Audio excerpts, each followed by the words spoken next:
ఈరోజు మనకి అంటే ఇక్కడ కనిపించట్లేదు కాబట్టి దీని గురించి అర్థం అవ్వట్లేదు. ఇది వాస్తవమేనా అని అనుకుంటే ఆలోచించి ఒకసారి, వాస్తవమో కాదు అని అంటే, ఇదిగో సృష్టిని ఆలోచించు.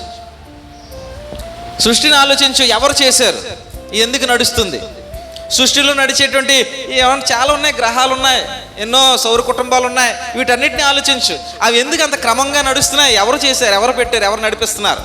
దీని వెనకాల ఒక ఆథర్ ఉన్నాడు, దీన్ని నడిపించే ఆయన ఉన్నాడు, ఒక క్రియేటర్ ఉన్నాడు, దీన్ని సృష్టించిన ఆయన ఉన్నాడు.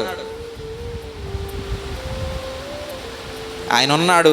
ఆయన చెప్తున్నాడు ఏమనంటే, ఒక తీర్పు దినం అనేది ఒకటే ఉంది. ఆ మహాదినాన్న రోదన మీకు ఎదురవ్వకుండా ఉండాలనంటే, ఇదిగో మెలకు కలిగిన ఈ రోజుల్లోనే దేనికి విలువ ఇవ్వాలో దానికి విలువ ఇవ్వండి. ఎందుకంటే నేను ఆల్రెడీ విలువ ఇచ్చాను. ఎవరైతే నీతిగా బ్రతుకుతారో, ఎవరైతే యథార్థంగా బ్రతుకుతారో, ఎవరైతే కనికరాన్ని ప్రేమించి బ్రతుకుతారో, ఎవరైతే దీన మనస్సు కలిగి దేవుని ఎదుట తలవంచుకుని బ్రతుకుతారో వారందరికీ విలువ ఇచ్చాను. ఏంటి ఆ విలువ అంటే, మీరు పాపులై ఉండగానే మీ కొరకు యుక్త కాలం ముందు నా కుమారుడైన క్రీస్తు యొక్క పవిత్ర రక్తాన్ని ఇచ్చాను, బలిగా ఆయన్ని ఇచ్చాను.